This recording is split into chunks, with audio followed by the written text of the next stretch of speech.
Hello viewers, Indian investing mentor के एक और वीडियो में आपका बहुत स्वागत है। और कल मैंने जैसे डिस्कस किया था कि टेक्निकल एनालिसिस पे एक सीरीज़ मैं बनाने का सोच रहा हूँ। तो यहाँ पे ये इस सीरीज़ का अ, एक इंट्रोडक्शन वीडियो है जहाँ मैं कवर करूँगा कि हमारी आने वाली सीरीज़ में हम क्या-क्या कॉन्सेप्ट्स जो हैं उनको कवर करेंगे और थोड़ा-सा यहाँ ओवरव्यू भी दूँगा सब चीज़ों का। तो कल मैंने एक वीडियो बनाया था जिसमें मैंने क्लियरली एक्सप्लेन किया था कि टेक्निकल एनालिसिस को मैं पर्सनली जो है आइसोलेशन में क्यों यूज़ नहीं करता हूँ, क्यों मैं उसको क्लब करता हूँ हमेशा फंडामेंटल एनालिसिस के साथ और बाकी तरह के एनालिसिस के साथ, जिससे कि उसका जो काम करने का स्कोप है यानी उसकी प्रोबेबिलिटी है एक्यूरेट होने की, वो कहीं ज़्यादा बढ़ जाती है। तो यहाँ पे आज हम देखेंगे कि टेक्निकल एनालिसिस में क्या-क्या कंपोनेंट्स होते हैं और क्या-क्या चीज़ें हम डिटेल में आने वाले वीडियोज़ में डिस्कस करेंगे। तो अगेन इससे पहले आगे बढ़ें, क्लियर कर दूँ कि यहाँ मेरी किसी तरह की कोई बाय सेल रिकमेंडेशन नहीं है। कुछ भी एग्ज़ाम्पल्स अगर मैं आपको शो करूँगा वो सिर्फ़ समझाने के लिए है। अपनी जो मेरी लर्निंग है ओवर द ईयर्स वो मैं आपके साथ शेयर करना चाह रहा हूँ। इन्फॉर्मेशन आपके साथ शेयर करना चाह रहा हूँ। और जो मेरा तरीका है टेक्निकल एनालिसिस करने का, ये कोई गलत या सही तरीका नहीं है, ये मेरा तरीका है जो मैं यूज़ करता हूँ। ऐसा नहीं है कि सिर्फ़ यही तरीके काम करते हैं, बाकी तरीके से यूज़ नहीं किया जा सकता। तो आप इसको सीखें और सीख के इसको अपने लिए आप बैक टेस्ट करें, ट्राई करें। इसको बैक टेस्ट करना बहुत आसान होता है। अगर ये आपके लिए भी वर्क करता है, तो फिर आप इसको चाहें तो यूज़ कर सकते हो। तो यहाँ से हम आगे बढ़ते हैं और टेक्निकल एनालिसिस जो है, इसमें बहुत सारे बिल्डिंग ब्लॉक्स होते हैं, जिसमें जैसे फंडामेंटल एनालिसिस में आपके पास 3 फाइनेंशियल स्टेटमेंट्स होती हैं, रेशियो एनालिसिस होता है, कंपनी का जो सेक्टर एनालिसिस होता है, काफ़ी सारी चीज़ें होती हैं। वैसे ही टेक्निकल एनालिसिस में भी कोई एक सिंगल चीज़ नहीं होती। कुछ लोगों को लगता है सिर्फ चार्ट पैटर्न्स जो हैं वो टेक्निकल एनालिसिस है, किसी को लगता है सिर्फ हमने इंडिकेटर्स लगा लिए वो टेक्निकल एनालिसिस है। तो ऐसा नहीं है। तो यहाँ पे मैं एक ओवरव्यू दूँगा कि टेक्निकल एनालिसिस जो है उसमें क्या-क्या चीज़ें कवर्ड होती हैं। कुछ चीज़ें ऐसी होंगी जो आपने डेफ़िनेटली पहले सुनी होंगी, पर कुछ ऐसी हो सकती हैं जो आपने बिल्कुल ना सुनी हो। तो एंड तक इस वीडियो को ज़रूर देखिए, बिकॉज़ मैं हमेशा कहता हूँ लोग स्किप करते हैं। मुझे सारा डेटा मिलता है कि कई लोगों ने जो यूट्यूब का वीडियो है पूरा नहीं देखा। तो ये वीडियो में एक हमेशा चीज़ होती है, इसको आप सर्च नहीं कर सकते जैसे टेक्स्ट में आप ढूँढ लेते हो। तो इसको एंड टू एंड देखना है, क्योंकि जो चीज़ आपको नहीं पता, वो किस मिनट, किस सेकंड पे बोली जाएगी आपको पता नहीं चलेगा। और फिर वो चीज़ अगर मिस हो जाएगी तो वो दोबारा आप कवर नहीं कर पाओगे, वो आपकी लर्निंग से बाहर रह जाएगी। तो बहुत लंबा वीडियो नहीं होने वाला है, पर मेरी सजेशन ये रहेगी कि एंड तक पूरा वीडियो देखिए, ताकि आप पूरी इन्फॉर्मेशन अपने तक आप तक पहुंच सके। तो सबसे पहली चीज़ जो हम कवर करेंगे, जो सबसे पहला कॉन्सेप्ट हम कवर करेंगे, वो होगा सपोर्ट एंड रेजिस्टेंस का। तो यहाँ पे मैं लिख देता हूँ, सपोर्ट एंड रेजिस्टेंस। तो सपोर्ट एंड रेजिस्टेंस जो है, ये सबसे बेसिक कॉन्सेप्ट होता है अगर आप टेक्निकल एनालिसिस यूज़ करना चाहते हो। क्योंकि अब जैसे हम यहाँ एक चार्ट पैटर्न देखते हैं, तो ये एचडीएफसी बैंक का चार्ट पैटर्न है। अब यहाँ पे क्लियरली हमें एक चीज़ दिखाई देती है कि ये जो प्राइस लेवल है अराउंड 1300 का, इस पे जो स्टॉक है ये कई बार रिटर्न करता है, और 1300 से भी ज़्यादा अराउंड 1360 का जो लेवल है, इस पे स्टॉक मल्टीपल टाइम्स रिटर्न करता है और फिर वहाँ से ऊपर चल पड़ता है। तो ये वाला जो लेवल है, ये एक सपोर्ट का काम करेगा। इसी तरह से अगर हम टॉप पे देखें, तो तकरीबन जो ये लेवल है, ये मल्टीपल टाइम्स हायर साइड पे 1700 के अराउंड हिट हुआ है और वहाँ से स्टॉक नीचे आ जाता है। तो इसका मतलब क्या है कि इस लेवल पे ओवरऑल मार्केट कंसेंसस है कि जब भी स्टॉक इतना चीप हो जाए तो मार्केट प्लेयर्स उसकी प्राइस को वापस ऊपर ले जाते हैं, यानी बाय प्रेशर बढ़ जाता है। और यहाँ पे जैसे ही प्राइस 1700 के आसपास पहुँचती है तो बाय प्रेशर की जगह उल्टा होता है, सेल प्रेशर वहाँ पे इंक्रीज़ होता है और जितनी प्राइस ऊपर गई होती है उसे वापस नीचे ले आया जाता है। तो यहाँ पे हम सपोर्ट और जो रेजिस्टेंस लेवल्स होते हैं वो बहुत हमें एक इम्पॉर्टेंट इन्फॉर्मेशन देते हैं। कहाँ पे आपके एंट्री पॉइंट्स बन सकते हैं, कहाँ एग्जिट पॉइंट्स बन सकते हैं। तो ये पूरी चीज़ हम डिस्कस करेंगे। इस पे मेरे हिसाब से 4-5 वीडियोज़ मुझे लग रहा है बनेंगे, छोटे वीडियोज़ रहेंगे, ताकि आसानी से जो जिस कंटेंट को देखना चाहे उसको सर्च करके देख सकें। तो इसमें हम सारे कॉन्सेप्ट्स जो हैं सपोर्ट रेजिस्टेंस के कवर करेंगे। जैसे मैंने अभी बताया, हम ये देखेंगे कि मैं हमेशा सपोर्ट रेजिस्टेंस में हॉरिजॉन्टल लेवल्स यूज़ करता हूँ, मैं स्लैंटिंग लाइन्स जो होती हैं उनको कभी यूज़ नहीं करता। वैसा क्यों है, क्या रीज़न है? हम कॉन्सेप्चुअली समझेंगे कि सपोर्ट और रेजिस्टेंस लेवल बनते क्यों हैं, सपोर्ट क्यों होती है कि वहाँ से प्राइस हमेशा चांसेस क्यों होते हैं कि वापस ऊपर चल पड़ेगी, रेजिस्टेंस पे क्यों हायर चांस होता है कि प्राइस नीचे गिर पड़ेगी। तो ये सारी चीज़ें हम चेक करेंगे। चैनल्स में कैसे ट्रेडिंग की जाती है वो यहाँ पे अंडरस्टैंड करेंगे। कब सपोर्ट और रेजिस्टेंस लेवल्स जो हैं वो काम नहीं करेंगे, किस सिचुएशन में टेक्निकल एनालिसिस जो है वो फेल हो जाता है, वो सिचुएशंस को हम देखेंगे। और finally support and resistance levels को आपने जब चेक करना है तो वहाँ पे उसको वॉल्यूम के साथ कैसे कोरिलेट करना है वो चीज़ भी हम चेक करेंगे। तो काफ़ी सारी चीज़ें सपोर्ट और रेजिस्टेंस को लेके हम कवर करेंगे। एंड एक जो चीज़ आपको डिफरेंट मिलेगी वो ये कि मैं नंबर वन कोई यहाँ बुक नहीं प्रिंट करने वाला हूँ, यानी जो एक टेक्निकल एनालिसिस की बुक में कॉन्सेप्ट्स होते हैं अगर आप वो देखना चाह रहे हो तो वो आपको सारे यहाँ नहीं मिलेंगे, क्योंकि मैं सिर्फ वही चीज़ें शेयर करूँगा जो मैं खुद यूज़ करता हूँ, जिनका मुझे एक लॉजिकल अंडरस्टैंडिंग मिलता है कि ये काम क्यों करती है। जहाँ मुझे समझ में नहीं आता वो चीज़ मैं कभी भी अपने एनालिसिस में नहीं लगाता हूँ। तो मैं यहाँ अगर आप कोई पूरी एंड टू एंड बुक देखना चाह रहे हो तो वो यहाँ आपको इन्फॉर्मेशन नहीं मिलने वाली। यहाँ प्रैक्टिकल इन्फॉर्मेशन मिलेगी जिसके पीछे एक लॉजिकल एक्सप्लेनेशन हो कि ये चीज़ क्यों काम करती है और जो मैंने ओवर द ईयर्स ट्राई करके देखी हुई है कि वर्क करती है। सेकेंडली पहले ही मैंने बताया है कि ऑल्दो हमारी इंटेंट है कि हम अपने एनालिसिस को एक्यूरेट बना सकें, पर ये मैंने कल भी एक्सप्लेन किया था कि टेक्निकल एनालिसिस या किसी भी तरह का स्टॉक एनालिसिस जो होता है वो सिर्फ आपकी प्रोबेबिलिटी ऑफ सक्सेस इंप्रूव करता है। 100% गारंटी या श्योरिटी किसी एनालिसिस में नहीं होती कि क्योंकि एक पैटर्न बन रहा है या क्योंकि आपने सपोर्ट लेवल मार्क कर दिया तो स्टॉक वहाँ से नीचे नहीं जाएगा। तो ये सारी चीज़ें हम चेक करेंगे सपोर्ट और रेजिस्टेंस रिलेटेड वीडियोस में, जहाँ पे आपको पूरा एक अंडरस्टैंडिंग मिल जाएगी कि बेसिक एनालिसिस कैसे करना होता है। अब नेक्स्ट जो टॉपिक रहेगा वो यहाँ पे रहेगा टेक्निकल इंडिकेटर्स का। तो टेक्निकल इंडिकेटर्स अगेन बहुत ही कॉमन टॉपिक है और मेरे ख्याल से सब ने इसके बारे में सुना होगा। तो यहाँ पे कुछ इंडिकेटर्स होते हैं जैसे मूविंग एवरेजेस, आरएसआई, ऑसिलेटर्स। तो सुनने में आपको लगेगा ये तो बड़ी नॉर्मल चीज़ें हैं, इसमें स्पेशल क्या है? तो स्पेशल इंडिकेटर्स में कुछ नहीं होता, स्पेशल होता है कि इन इंडिकेटर्स को किस तरह से यूज़ किया जाता है। वही जो टूल्स होते हैं वो अगर आप एक आम आदमी के हाथ में दे दोगे तो वो कुछ नहीं बना पाएगा, पर अगर वही टूल्स एक आर्टिस्ट के हाथ में दे दिए जाते हैं तो वो एक आर्ट बना देता है जिसकी करोड़ों में कीमत होती है। तो जो ऑसिलेटर्स हैं या जो टेक्निकल इंडिकेटर्स हैं वो कोई नए नहीं आ जाएंगे। और यहाँ मैं आपको पूरा एक्सप्लेन भी करूँगा कि इतने स्कैम्स चलते हैं टेक्निकल इंडिकेटर्स को लेके, जहाँ पे क्या होता है ना, अगर आप ट्रेडिंग व्यू पे देखेंगे तो यहाँ पे इंडिकेटर्स को बाय सेल किया जाता है क्योंकि इनकी अपनी यहाँ पे एक लैंग्वेज है, ये पाइन एडिटर करके आपको नीचे मिल जाएगा। तो ये एक इनकी कोडिंग लैंग्वेज है यहाँ पे, जिसमें कि नए अगर आप इंडिकेटर्स चाहो तो आप यहाँ पे कोड कर सकते हो। आप अपना कोड लिख के वहाँ पे आपको चार्ट पे बाय सेल के सिग्नल्स बने हुए दिख जाते हैं, तो वो सब यहाँ पे किया जा सकता है। और ट्रेडिंग व्यू पे बहुत सारे लोग जो हैं वो इंडिकेटर्स अपने सेल भी करते हैं।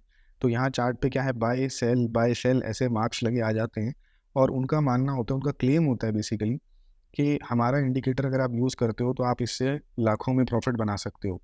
पॉइंट ये होता है कि जिसके पास ऐसा एक्यूरेट इंडिकेटर हो कि वो बाय और सेल चार्ट पे मार्क कर दे और उससे लाखों रुपए कमाए जा सकें, वो कभी इंडिकेटर अपना सेल नहीं करेगा, पहली बात। दूसरा, उसको पैसा कमाने के लिए कुछ 100 रुपए के लिए या 1000 रुपए के लिए इंडिकेटर को सेल करने की ज़रूरत नहीं रहेगी। ट्रेडिंग करके ही वो लाखों में कमा सकते हैं ना। तो यहीं से आपको क्लियर हो जाएगा कि स्टॉक एक्सचेंज जो होती है उससे सिर्फ 2 ही पीसेस ऑफ इंफॉर्मेशन डेली हमें मिलती हैं, वो होता है प्राइस और वॉल्यूम।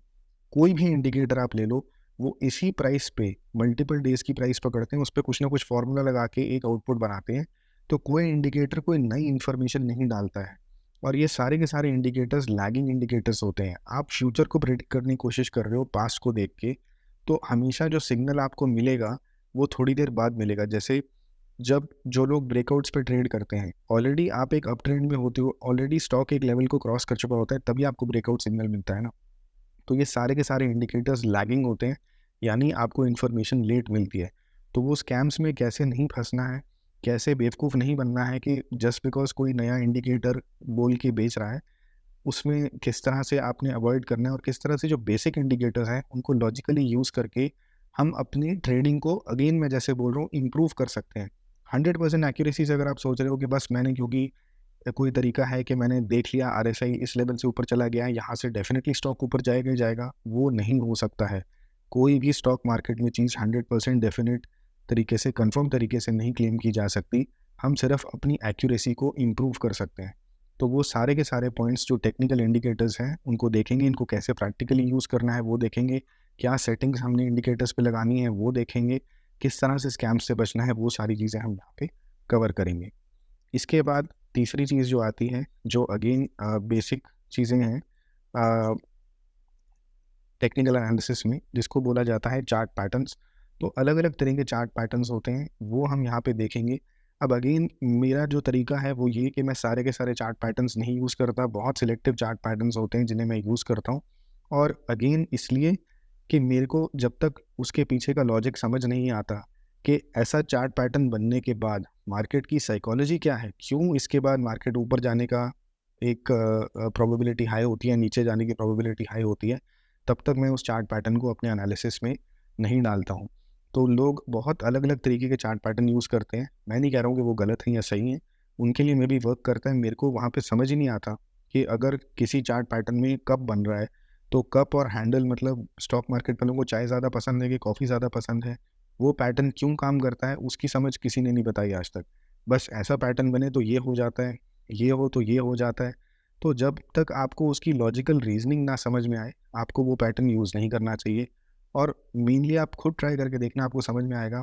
एक ही कंपनी का चार्ट आप खोलो, मैं एचडीएफसी का जैसे यहाँ चार्ट खोला हुआ है, अगर मैं अब यहाँ पे देखूँ, तो यहाँ मुझे अलग ही पैटर्न दिखाई देगा क्योंकि मैं वीकली चार्ट में हूँ। जैसे ही मैं वीकली चार्ट से मंथली चार्ट पे जाता हूँ, तो मेरे को वो पैटर्न गायब हो जाएगा, बिल्कुल अलग दिखने लग जाएगा।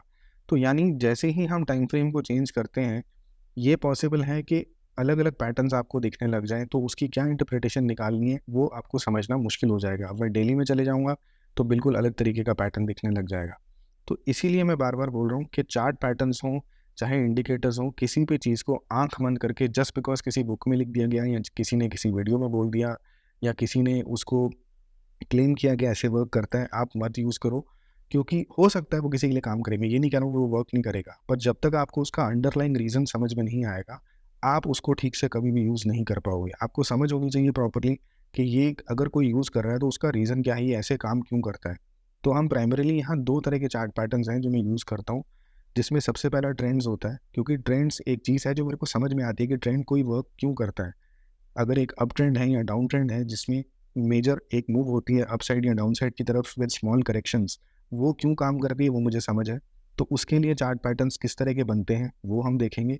और दूसरा जो चार्ट पैटर्न्स मैं यूज़ करता हूँ वो होते हैं एक्यूमुलेशन और डिस्ट्रीब्यूशन चार्ट पैटर्न्स, जहाँ पे हमें ये पता चलता है कि कहाँ पे जो स्टॉक है वो कंसोलिडेट कर रहा है, ताकि अब यहाँ से वो ऊपर की साइड या नीचे की साइड में एक मैसिव मूव को आगे फॉरवर्ड कर सके, यानी आगे बढ़ सके उस मैसिव मूव में। तो वो 2 चार्ट पैटर्न्स जो होते हैं, वो बहुत हेल्पफुल होते हैं क्योंकि वहाँ से आपको बहुत बार एक कॉन्फिडेंट आइडिया मिलता है और उसके पीछे एक लॉजिकल रीज़निंग भी है कि कंसोलिडेशन जो होती है, चाहे वो एक्यूमुलेशन हो, डिस्ट्रीब्यूशन हो, वो क्यों इम्पोर्टेंट है। तो वो चार्ट पैटर्न्स जो हमें एक्यूमुलेशन या डिस्ट्रीब्यूशन के बारे में बताते हैं, जो हमें एक कंसोलिडेशन के बारे में बताते हैं, वो हम यहाँ पे देखेंगे, उसको हम यहाँ पे अंडरस्टैंड करेंगे। नेक्स्ट टॉपिक की तरफ चलते हैं। नेक्स्ट टॉपिक जो यहाँ पे आएगा उसको ये शायद बहुत ज़्यादा लोगों ने नहीं सुना होगा, पर ये अगेन आपको एक अलग डायमेंशन देता है, एक अलग तरीके से आपको एनालिसिस करने की तरफ आपको गाइड करता है और इसे मैं बोलता हूँ मल्टी टाइम फ्रेम एनालिसिस। अब अगेन ये कोई मेरी इन्वेंटेड टर्म नहीं है, जो थोड़े भी टाइम से टेक्निकल एनालिसिस कर रहा है उसने शायद ये सुना होगा। तो यहाँ पे मैंने ऑलरेडी जैसे चार्ट में दिखाया कि अगर हम वीकली, मंथली और डेली चार्ट को देखते हैं और अगर आपने मेरे पहले वीडियोस देखे हैं जहाँ मैंने किसी कंपनी का टेक्निकल एनालिसिस करके दिखाया होगा, तो मैं हमेशा मंथली चार्ट से स्टार्ट करता हूँ और मंथली से मुझे एक ब्रॉडर ओवरव्यू मिलता है कि पिछले कुछ महीनों में, पिछले कुछ सालों में कंपनी का कैसा ट्रेंड रहा है। वहाँ से फिर मैं वीकली पे जाता हूँ। वीकली मेरे लिए सबसे इंपॉर्टेंट होता है क्योंकि मंथली में बहुत पुराना डेटा भी दिख जाता है, पुराना डेटा उतना रेलिवेंट नहीं होता है। तो वीकली जो है उसमें आपको सबसे ज़्यादा इन्फॉर्मेशन मिलती है। तो बहुत लोग की प्रॉब्लम क्या होती है कि वो जब चार्ट को देखते हैं तो उन्होंने यहाँ पे आर्ली चार्ट सेलेक्ट किया होता है या 4 आवर्स का या 2 आवर्स का चार्ट सेलेक्ट किया होता है। तो आप सिर्फ पिछले कुछ दिनों का डेटा देख रहे होते हो। जो बिगर पिक्चर है कि स्टॉक पिछले 6 महीने, साल भर में क्या कर रहा है, वो पिक्चर आपको दिखाई नहीं देती। तो मल्टी टाइम फ्रेम एनालिसिस यही होता है कि इंस्टेड ऑफ फोकसिंग कि अभी पिछले कुछ घंटों में, पिछले कुछ दिनों में क्या हुआ है, आप एक लॉन्गर टाइम फ्रेम से स्टार्ट करते हो और फिर आप शॉर्टर टाइम फ्रेम की तरफ आते हो और वो आपको एक बेटर पिक्चर देता है। क्योंकि आप सोचिए कि अगर पिछले 7 दिनों में, 8 दिनों में कोई स्टॉक बहुत बुरे तरीके से नीचे गिरा है, तो आपको दिखेगा कि एक मेजर डाउन ट्रेंड में है अगर आप आर्ली चार्ट पे उसको देख रहे हो। पर जैसे ही आप उसका वीकली चार्ट ओपन करते हो तो आपको शायद दिखे कि ये स्टॉक काफ़ी महीनों से अप ट्रेंड में था और ये अब जो आपको एक मेजर डाउन ट्रेंड दिख रहा है पिछले 8 दिनों में, ये डाउन ट्रेंड नहीं, ये एक स्मॉल करेक्शन है, क्योंकि पूरे 8-10 महीने से स्टॉक ऊपर जा रहा था और अब एक स्मॉल करेक्शन वहाँ पे देखने को मिल रही है। तो इसको मल्टी टाइम फ्रेम एनालिसिस बोला जाता है। इसमें ये हो जाता है कि आप जो भी चीज़ को चेक कर रहे हो, आपका पर्सपेक्टिव जो है वो एक लिमिटेड नहीं रहता कि बहुत शॉर्ट टाइम फ्रेम में या बहुत लॉन्ग टाइम फ्रेम में हम ट्रेड कर रहे हैं। हम उसको अलग-अलग टाइम फ्रेम्स में देखते हैं कि शॉर्ट टर्म में क्या है, लॉन्ग टर्म में क्या है, मीडियम टर्म में क्या है। और अगर तीनों में सपोज़ कीजिए कि हमें बुलिश जो ट्रेंड है वो दिखाई देता है, तो फिर हमारा एनालिसिस जो कहता है कि हमारी प्रोबेबिलिटी बहुत ज़्यादा है कि ये ओवरऑल बुलिश रहेगा। तो ये चीज़ हम पूरी यहाँ पे डिस्कस करेंगे मल्टी टाइम फ्रेम एनालिसिस में। फाइनल टॉपिक जो मैंने अभी सोच के रखा है वो अगेन अलग से यूज़ नहीं किया जाता, ये सबको पता होगा। और इसमें कैंडल स्टिक्स जो हैं, कैंडल स्टिक चार्ट्स जो हैं, उनके बारे में हम डिस्कस करेंगे। और कैंडल स्टिक्स को मैंने अलग से एक टॉपिक इसलिए रखा है बिकॉज़ सब लोग आजकल ऑलमोस्ट एक्सक्लूसिवली जो कैंडल स्टिक चार्ट्स हैं, उनको यूज़ करते हैं। पर जो मुझे एक डिफरेंस दिखता है, एक डेफिशिएंसी दिखती है कि कैंडल स्टिक चार्ट्स को सही तरीके से कैसे यूज़ करना है, वो बहुत कम लोग जानते हैं। अब अगेन मैं जो एक्सप्लेन करूँगा, मैं आपको सारे के सारे कैंडल स्टिक पैटर्न्स नहीं बताने वाला हूँ। स्टीव नेशन करके एक ऑथर हैं जिन्होंने किताब लिखी है, जिन्होंने सबसे पहले इसको स्टडी करना शुरू किया था और उनकी बुक आप पकड़ लो, वो बुक में आपको सारे पैटर्न्स मिल जाएँगे। अगेन अगर आप कोई किताब ढूँढ रहे हो कि आपको सारे पैटर्न्स एग्ज़ॉस्टिवली कोई सिखा दे, तो मैं खुद यूज़ नहीं करता हूँ, इसलिए मैं आपको नहीं सिखा सकता। जो पैटर्न्स मुझे समझ में आते हैं, वो मैं आपके साथ शेयर करूँगा यहाँ पे। और दूसरा, मेरे हिसाब से कोई भी कैंडलस्टिक पैटर्न जो है, वो इतना इम्पोर्टेंट नहीं होता है। अब ये सुनने में अजीब लगेगा कि कैंडलस्टिक पैटर्न्स जिस पे सारी दुनिया काम करती है, कैंडलस्टिक चार्ट्स जिसको सारी दुनिया यूज़ करती है, मैं कह रहा हूँ, वो पैटर्न्स इम्पोर्टेंट नहीं होते। इम्पोर्टेंट होते हैं, पर कैंडलस्टिक पैटर्न, मेरा जो एक्सपीरियंस मुझे कहता है, पैटर्न अपने आप में, यानी सपोज़ कीजिए कि बुलिश एनगल्फिंग पैटर्न है, एक तरह का पैटर्न होता है ये, तो वो पैटर्न अपने आप में उतना जो है इम्पोर्टेंट नहीं होता। या इस वाले इस कैंडल को देखिए, इसको रिवर्स हैमर कहा जाता है। तो इसमें क्या है, ऊपर की टेल बहुत लंबी है और फिर नीचे की जो बॉडी है वो यहाँ पे है। ये कैंडल अपने आप में उतनी इम्पोर्टेंट नहीं है। लोग सारा एम्फेसिस क्या डालते हैं कि इस तरह की कैंडल बनी। अब ये वाली कैंडल जो बनी, ये उतनी इम्पोर्टेंट नहीं है। सबसे इम्पोर्टेंट चीज़ क्या है कि पूरे चार्ट में ये कहाँ पे जाके बनी। क्या ये कंसोलिडेशन में बनी? क्या ये अपट्रेंड में बनी? क्या ये अपट्रेंड की करेक्शन में बनी? ये किस जगह जाके कैंडल बनती है? वो चीज़ जब आप रिलेट करते हो, तो वहाँ से आपको पता चलता है कि इसकी सिग्निफिकेंस है या नहीं है। मैं एग्ज़ाम्पल अगर आपको इसका कोरिलेट करके बताना चाहूँ, तो सपोज़ कीजिए कि आपको किसी का पोर्टफोलियो चेक करना है कि सबसे बढ़िया इन्वेस्टर कौन है। जब मार्केट्स ही बुल रन में है, सारी मार्केट बुल रन में जा रही है, तो ऑब्वियसली ऑलमोस्ट सबके पोर्टफोलियो ग्रीन में होंगे, सबकी पोर्टफोलियो में प्रॉफिट दिख रहा होगा। तो वहाँ पे आप डिफरेंशिएट नहीं कर सकते कि बेस्ट इन्वेस्टर कौन है, क्योंकि सबके ही पोर्टफोलियोज पॉजिटिव में है। पर सपोज कीजिए कि मार्केट पिछले 2 साल से कंसोलिडेट कर रही है, उस वक़्त जो प्रॉफिट्स कंसिस्टेंटली बुक कर रही हैं, मार्केट्स अगर क्रैश कर रही हैं, उस वक़्त भी जिसके अकाउंट में लॉस नहीं दिख रहा है, वहाँ पे आपको वो डिफरेंशिएशन दिखाई देगी।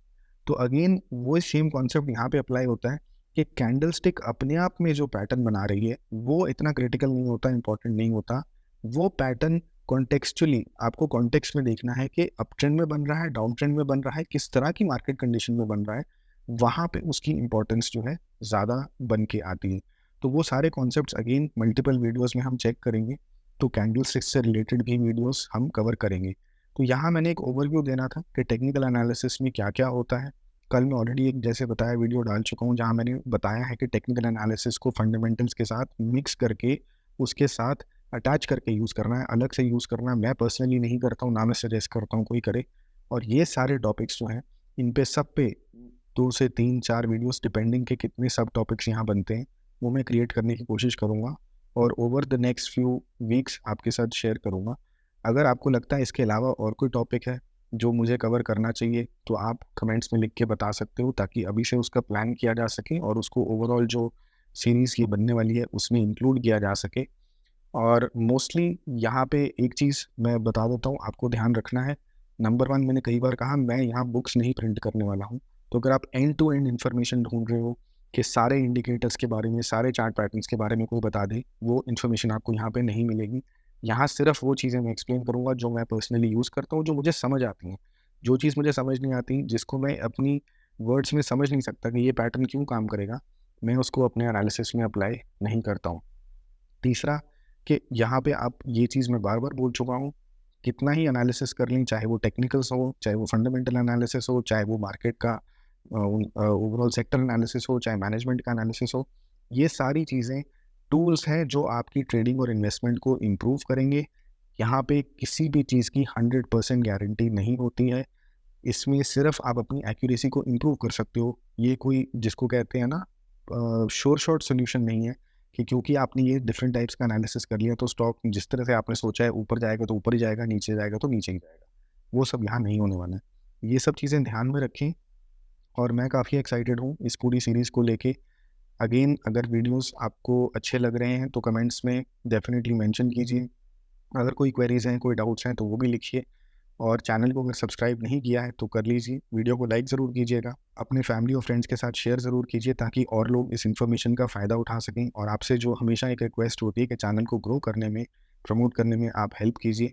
और आपसे मिलेंगे नेक्स्ट वीडियो में। नेक्स्ट वीडियो का मोस्टली क्या कंटेंट होने वाला है वो मैंने आपको बता दिया। अगर बीच में कोई अर्निंग्स को रिलेटेड या मार्केट से रिलेटेड इंपॉर्टेंट इन्फॉर्मेशन आएगी या मुझे लगेगा और कोई वीडियो बीच में बनना चाहिए तो वो भी मैं आपके साथ शेयर कर दूँगा। तो आज की वीडियो के लिए इतना ही है। आपसे मिलेंगे नेक्स्ट वीडियो में। Thank you.